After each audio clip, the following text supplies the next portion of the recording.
people from the developing countries start to travel to developed countries to have their education and learn their skills in these developed countries. The taxes in these countries are very expensive for the doctors. The doctor fees is very expensive. The human resource is very expensive. You can get more and more quality of treatment with skilled operators and high technology and high infection control units with developing countries. The development of digital infrastructure and the internet, a lot of people can compare in prices and can see stories of patients, can see examples of the treatment, the outcome of the treatment, and they found it's amazing. Oh wow, it can be done in the developing country.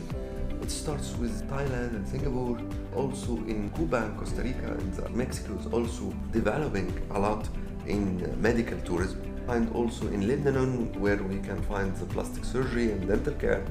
We can find also hair transplantation in Turkey. Actually, these countries start to be aware that it's very economic, profitable source of business.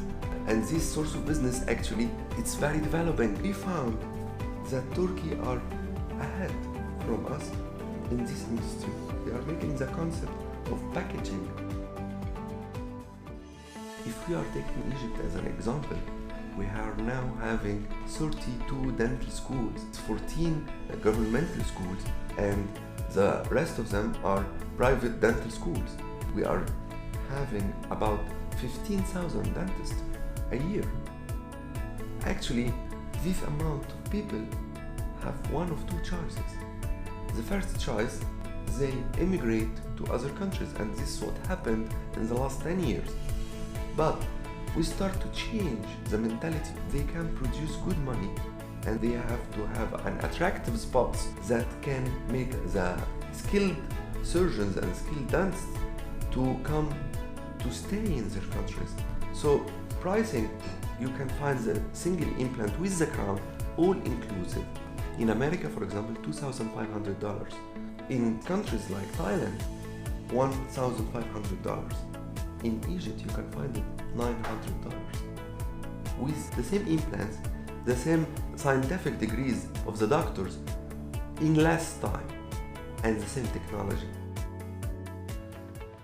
When we are talking about the currency floating from the medical tourism point of view, we could produce with a very competitive price to the international market. So we can attract people for the industry of medical tourism, and in tourism in general, developing the skills of people for medical tourism. It requires two main aspects, the medical and the paramedical. Most of the people are thinking of only to make a good treatment. If you don't have a paramedical infrastructure that can support this medical structure, it will impair the quality. We are graduating yearly about 15,000 dentists per year. So we make dentists to diagnose on the phone, to be a coordinator, dental consultant, to send intraoral photos, and to have a combi CT or 3D CT that make a primary good diagnosis.